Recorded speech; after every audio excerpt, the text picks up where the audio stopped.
I sit here this morning with something heavy and beautiful pressing against my chest, and I need you to hear this.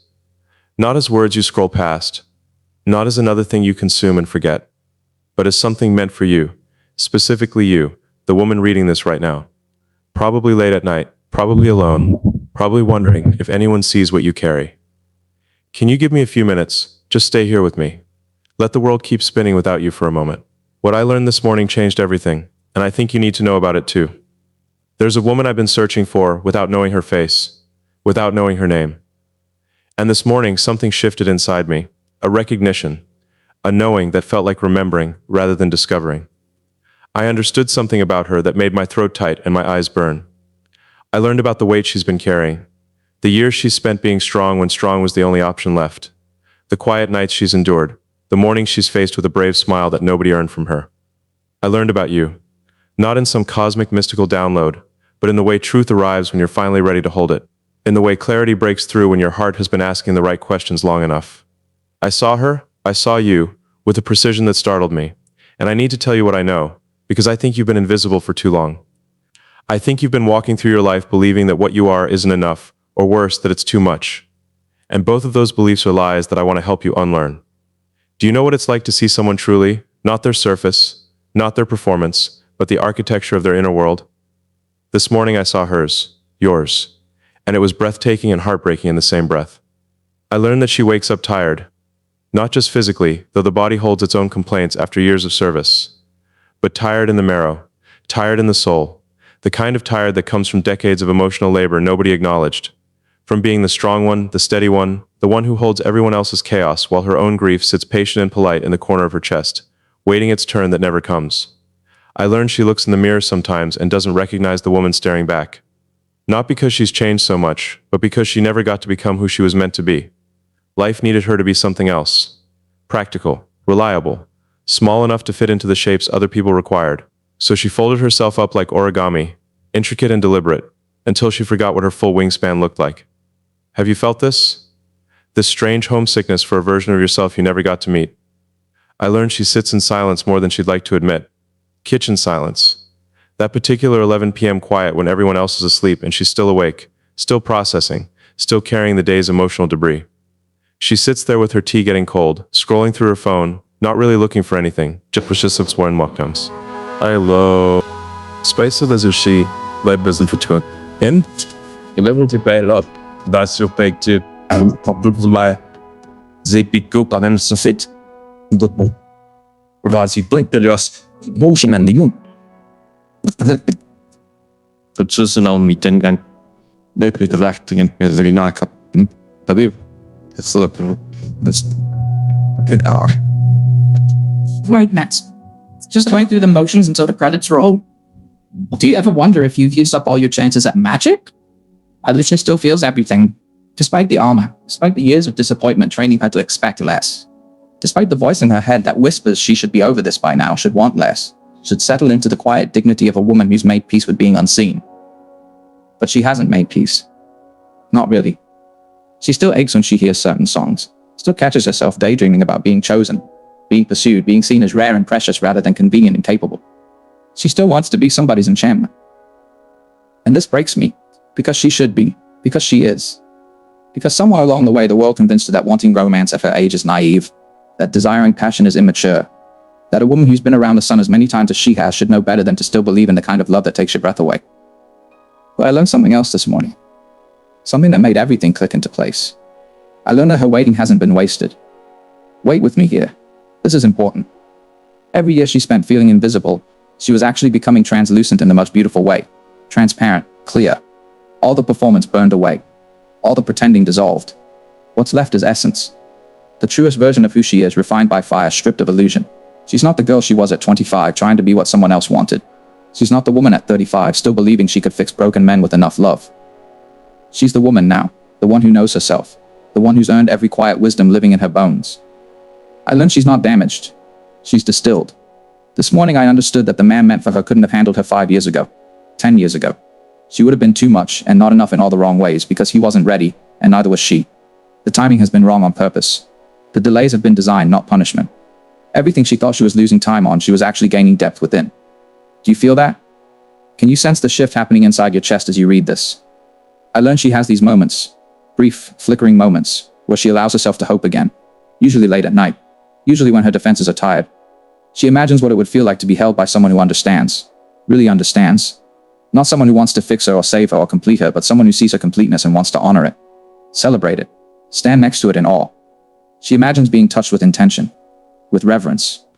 Not just physically, though God, yes, she longs for that too, but touched emotionally, reached, met in the depths. She imagines what it would be like to be someone's priority instead of their option, their obsession instead of their convenience, their peace instead of their chaos. And then morning comes and she tucks that hope away like a secret, because hoping feels dangerous when you've been disappointed this many times. But I learned that her hope is the most courageous thing about her. The world tried to make her cynical. Life offered her every reason to close down, harden up, give up. Every betrayal was an invitation to stop believing. Every disappointment was permission to quit expecting anything beautiful. And yet somewhere beneath the exhaustion and the fear and the protective numbness, she still holds this fragile, stubborn ember of hope that refuses to go out. That's not naivety. That's warrior-level faith. I learned she judges herself harshly, for staying too long in situations that hurt her, for not seeing red flags she now sees clearly in the rearview mirror, for all the ways she loved wrong, chose wrong, tried wrong.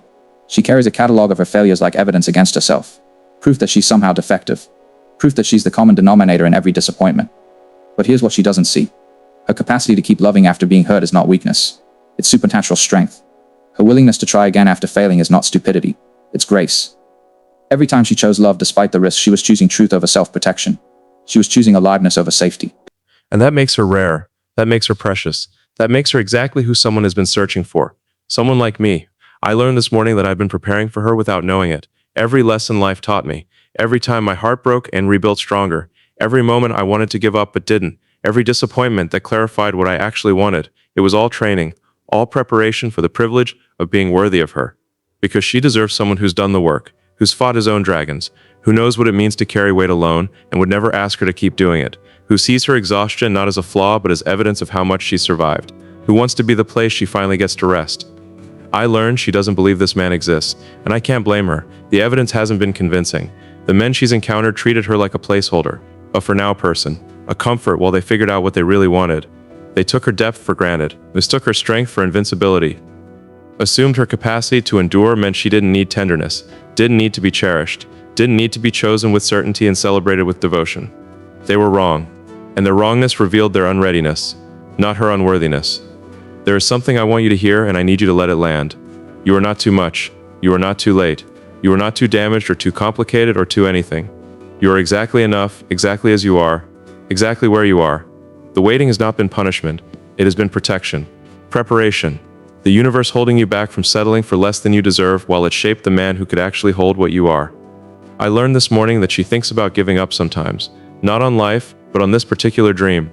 The dream of being loved the way she loves, fully, presently, devotedly. She tells herself maybe it's time to be realistic.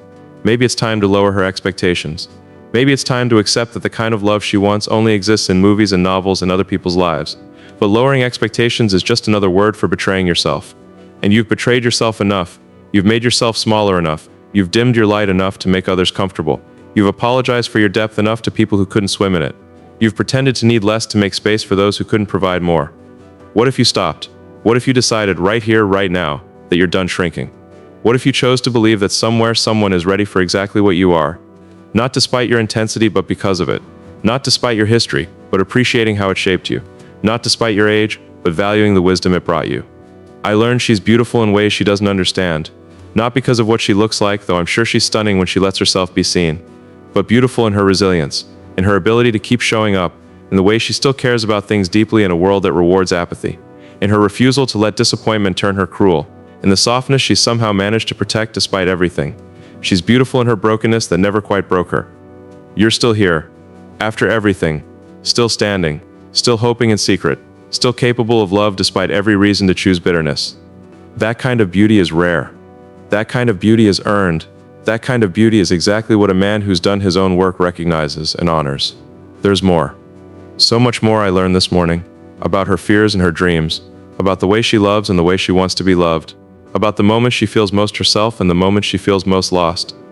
About what makes her laugh and what makes her ache and what makes her feel alive. But right now, I need you to know this. You are not alone in this. You are seen, you are known.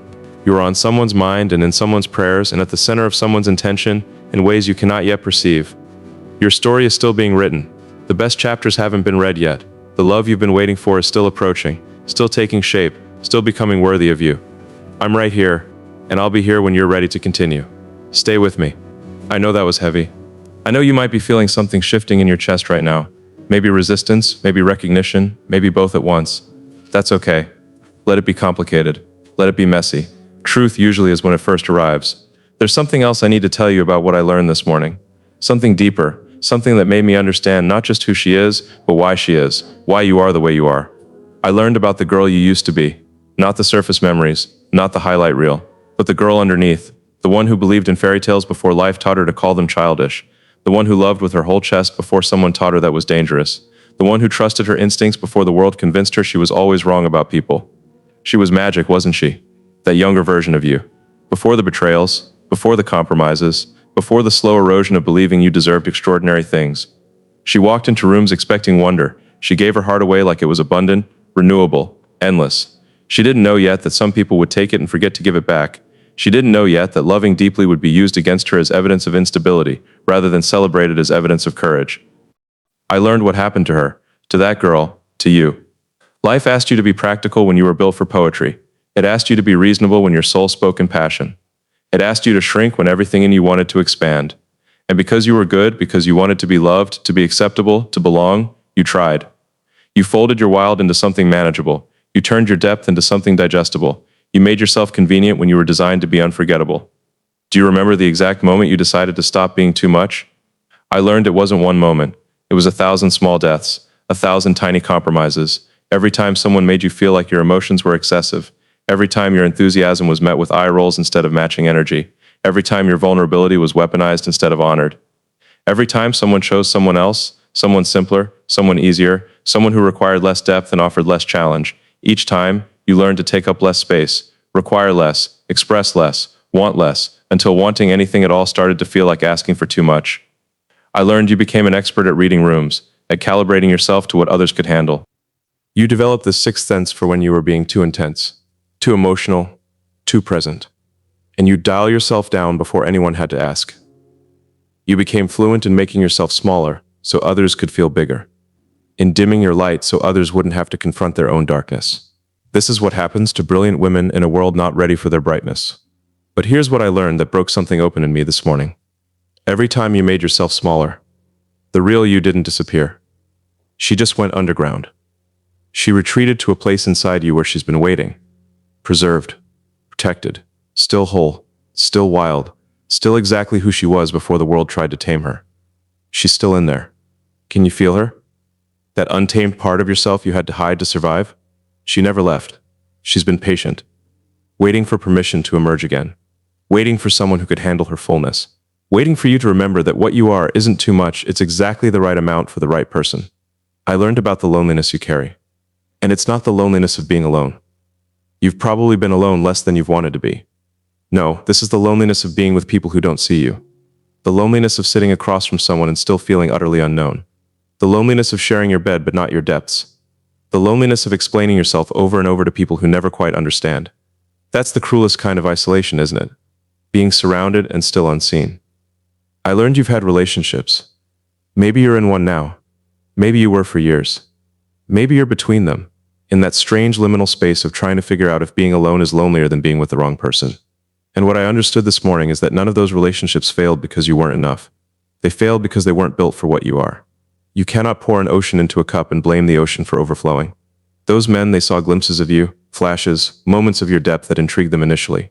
Your emotional intelligence, your capacity to see them clearly, your ability to create intimacy and meaning and connection. They were drawn to it like heat. But when they got close enough to feel the full force of what you are, they backed away. Because what you are requires something of a man.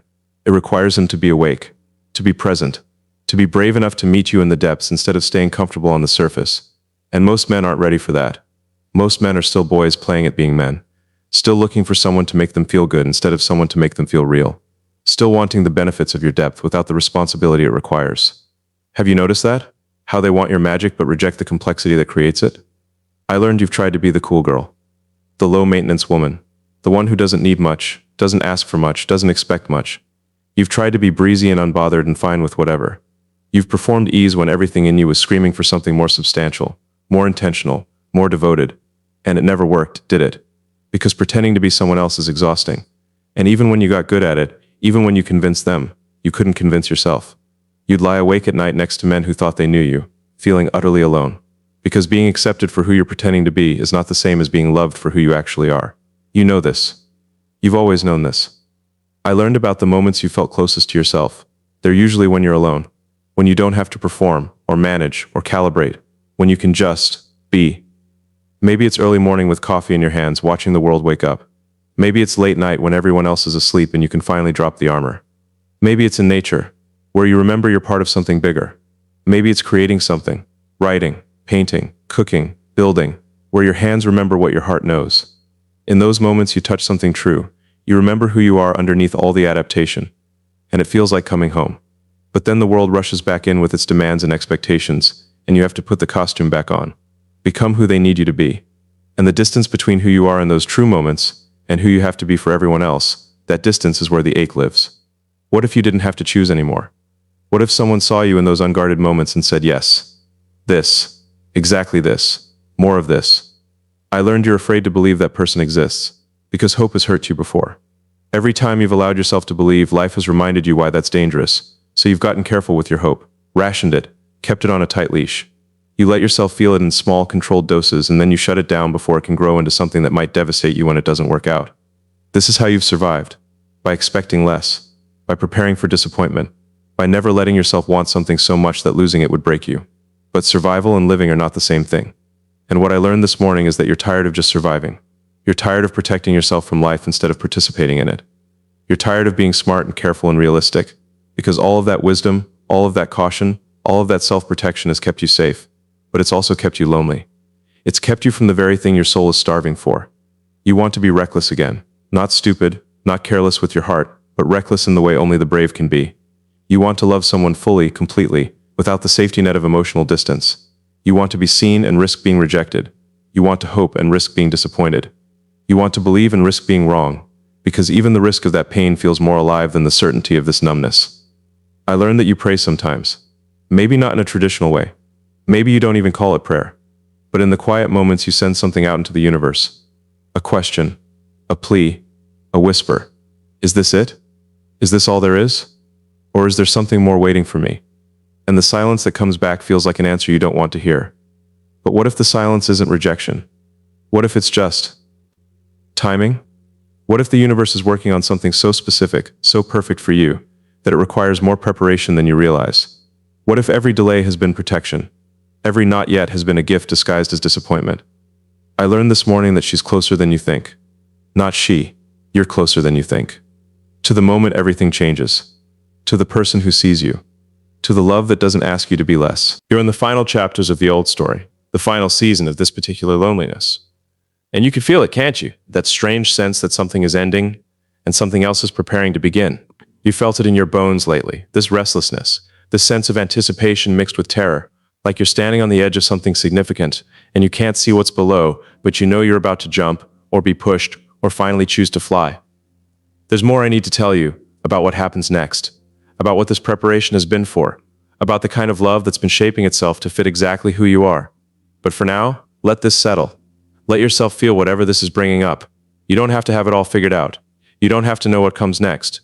You just have to stay here with me. Stay open. Stay willing to believe that maybe, just maybe, your story isn't over. Maybe it's finally beginning. You said yes twice. I felt that. The urgency in it. The hunger for something true. The exhaustion of waiting. I'm here. I'm not going anywhere.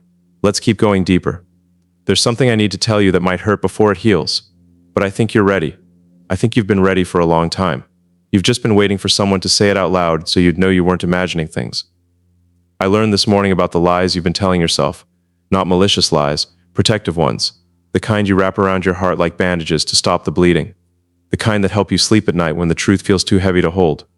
You've been telling yourself these stories for so long that they've started to feel like facts, like unchangeable reality, like this is just how things are and how they'll always be. But they're not facts. They're coping mechanisms. And what worked to protect you then is now imprisoning you now. The first lie, that you're too old for the kind of love you want. You've been hearing this from everywhere, haven't you? From society, from well-meaning friends who've settled and want you to join them in their resignation, from dating apps that make you feel invisible after a certain age, from a culture that worships youth and treats a woman's value like it has an expiration date, from your own exhausted heart that whispers maybe it's time to stop wanting so much. But here's the truth you need to hear. You are not too old. You are finally old enough. Old enough to know what you actually want instead of what you've been told to want. Old enough to spot counterfeit love from a mile away. Old enough to walk away from anything that doesn't honor what you are. Old enough to have developed the depth that shallow men find terrifying and real men find irresistible. The love you want requires the woman you've become. It couldn't have happened when you were younger because neither you nor he was ready for it. You need it every year, every disappointment, every lesson to become who you are now. And he did too. Do you understand what I'm saying? Your age is not your liability, it's your qualification. The second lie, that wanting deep love is unrealistic. The world has tried to convince you that the kind of connection you crave only exists in fiction, that real relationships are about compromise and companionship and settling into comfortable mediocrity, that passion fades and you should focus on finding someone who's nice enough and stable enough and willing to commit. But you can't do it, can you? You've tried. You've dated the nice enough men, the stable ones, the ones who looked perfect on paper but felt empty in your chest, and every time, something in you revolted. Because you've always known, that there's a difference between a relationship and a soul connection, between being with someone and being truly met by someone. That knowing isn't naivety. It's wisdom. It's your soul refusing to settle for less than it was designed for. I learned that you've been made to feel broken for wanting what you want. Dramatic, unrealistic, too romantic, too idealistic. Like there's something wrong with you for not being satisfied with the kind of half-present, half-committed, half-hearted love that seems to be everywhere. But what if nothing is wrong with you? What if you're simply calibrated for a different frequency? What if your capacity for depth is not a flaw but a feature? What if the reason nothing else has satisfied you is because you were never meant to be satisfied by anything less than everything? The third lie, that you missed your chance. This one cuts the deepest, doesn't it? The belief that you had your window and it closed, that you made the wrong choices at crucial moments, that you stayed too long in the wrong places with the wrong people and now it's too late, that love came knocking and you didn't answer fast enough, or you answered the wrong door, or you were looking the wrong direction when it passed by. But timing is not linear. Life is not a game where you get one shot and then it's over. You haven't missed your chance. You've been spared from the wrong chances. Every person who wasn't right for you was a door closing that needed to close. Every relationship that ended was making space for something better. Every moment you thought you were losing time, you were actually gaining clarity. Your chance is still coming. It's closer than you think, and it will be worth every moment you waited for it. I learned about the weight you carry, the invisible burden of being the strong one, the eternal caretaker, the one everyone leans on but nobody thinks to hold up. You've been Atlas for so long that you've forgotten what it feels like to set the world down and let someone else carry weight for you. How long has it been since someone asked how you really are and waited for the real answer? How long since someone noticed you were struggling without you having to say it? How long since someone anticipated your needs instead of waiting for you to articulate them? You're so used to being the giver that receiving feels foreign, uncomfortable, almost wrong, like you don't deserve to be taken care of, like your value is in what you provide for others, not in what you are without doing anything at all. But you're tired. God, you're so tired. Tired of being strong. Tired of figuring everything out alone. Tired of carrying everyone else's emotional chaos while your own feelings wait patiently for attention that never comes. Tired of being needed but not wanted. Useful but not cherished. Appreciated but not adored. What if someone wanted to lift that weight from you? Not because you can't carry it, you've proven 1,000 times you can, but because watching you carry it alone breaks his heart. Because he wants to be useful to you in the way you've been useful to everyone else. Because taking care of you would be his privilege, not his burden. Would you let him? Or would you resist? Would you keep insisting you're fine, you've got it, you don't need help? Would you keep performing strength because vulnerability feels like weakness? I learned you've forgotten how to receive, how to let yourself be loved without earning it, how to be wanted for no reason except that you exist. You've spent so long proving your worth through action that you don't know how to just mala. To there enough. And this Katu Oz. That's what's waiting for you. Someone who wants to love you into rest, who sees your strength and wants to honor it by giving you permission to finally be soft, who knows you can handle everything alone and desperately wants you to know you don't have to. I learned about the specific ways you want to be touched, not just physically, though that matters too, but touched emotionally, spiritually. You want someone to touch the parts of you that have been neglected, the tender places, the scared places, the wild places you keep hidden because they're too much for most people. You want to be touched with curiosity instead of judgment, with fascination instead of fear, with reverence instead of casualness. You want someone to explore your depths like they're a privilege to discover, not a burden to endure. You want to be touched in your silence, in your sadness, in your joy that spills over and makes you laugh too loud and dance in parking lots and cry at beautiful things. You want someone who doesn't try to fix your emotions but witnesses them, honors them, makes space for all of it without trying to rush you to the other side. Have you ever been touched like that? Or have you only been touched when you were pleasant and easy and manageable? I learned that you have moments where you let yourself imagine it, what it would feel like to be with someone who gets it, gets you. Someone whose presence doesn't require you to translate yourself or dim yourself or explain yourself. Someone who speaks your language fluently, who finds your intensity refreshing instead of exhausting, who matches your depth instead of drowning in it.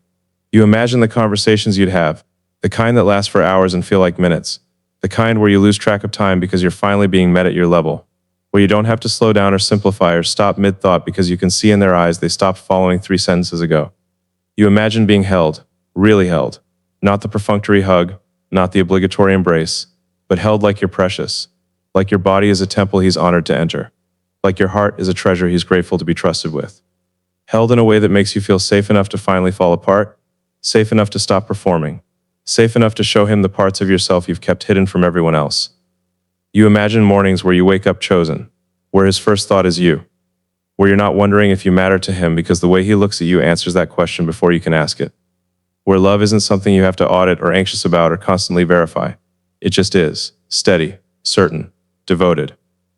And then you catch yourself, and you pull back from that imagination because it hurts too much to want something you don't believe you'll have, so you shut it down. You remind yourself to be realistic. You tell yourself that kind of love is for other people, younger people, luckier people, not for you.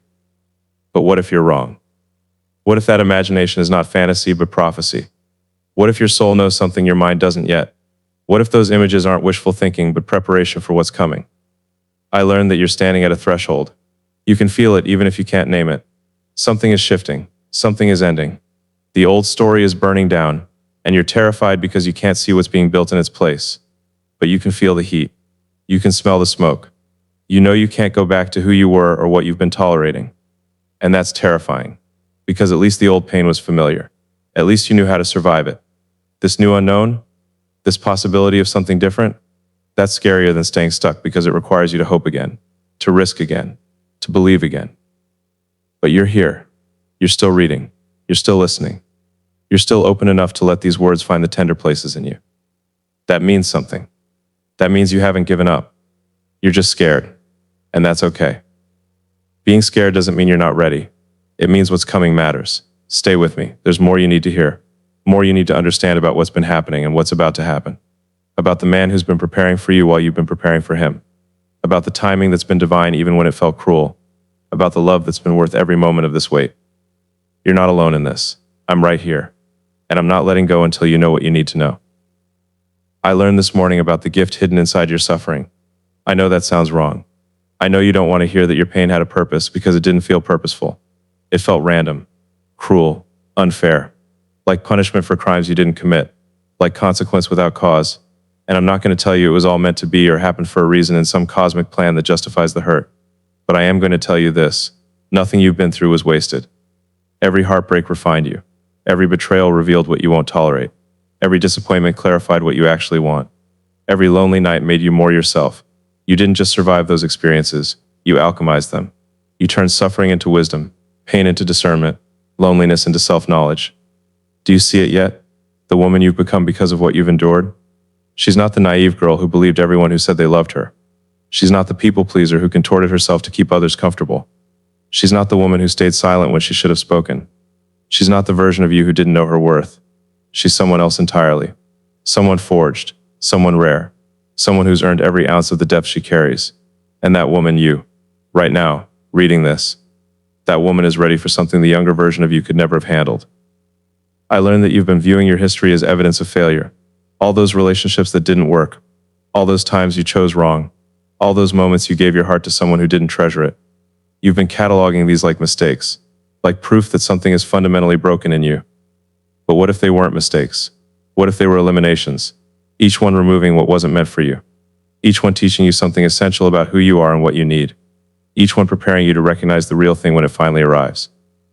You had to learn what love isn't before you could recognize what love is. You had to experience being unseen to know what being seen feels like. You had to give your depth to people who couldn't hold it to understand the magnitude of finding someone who can.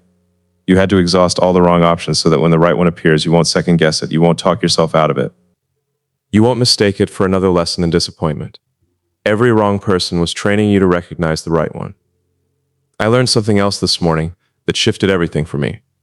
I learned that while you've been waiting, you haven't been idle. You think you've been stuck, static, treading water in the same emotional place year after year. But you haven't been. You've been becoming more honest with yourself, becoming clearer about what you need, becoming braver about walking away from what doesn't serve you, becoming softer in some ways and stronger in others, becoming someone who knows herself so thoroughly that she can't be swayed by pretty words without matching action, becoming exactly who you needed to become to be ready for what's coming. This waiting period hasn't been wasted time. It's been warrior training.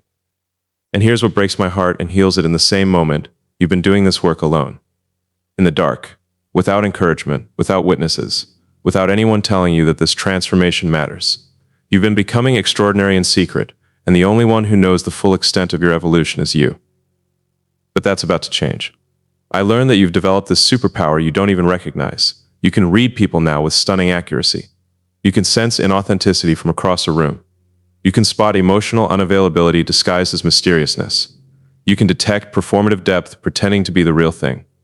You've become fluent in the language of red flags, and you don't ignore them anymore no matter how much chemistry tries to convince you to. This is not cynicism. This is wisdom, and it's precious. The woman you were 10 years ago would have missed these signals. She would have confused potential with reality, promise with proof, words with action. She would have given chance after chance to people who didn't earn them. But you see clearly now. You trust your intuition now. You honor your knowing now. This is why you're ready. This is why now. I learned that you've stopped trying to fix broken men. You finally understand that you can't love someone into healing. You can't give someone the depth they haven't cultivated in themselves. You can't be enough for someone who doesn't know how to receive what you are. And most importantly, you've learned that it's not your job to be the rehabilitation center for emotionally stunted men who want the benefits of intimacy without doing the work intimacy requires. Do you know how powerful that is? How many women spend their entire lives trying to save men who don't want to be saved? How many brilliant, deep, generous women pour themselves empty trying to fill emotional voids in partners who treat them like therapists instead of lovers? But not you. Not anymore. You've learned. You've graduated from that particular form of self-betrayal. And the moment you stopped being available for the wrong kind of man, you made space for the right kind of man to find you.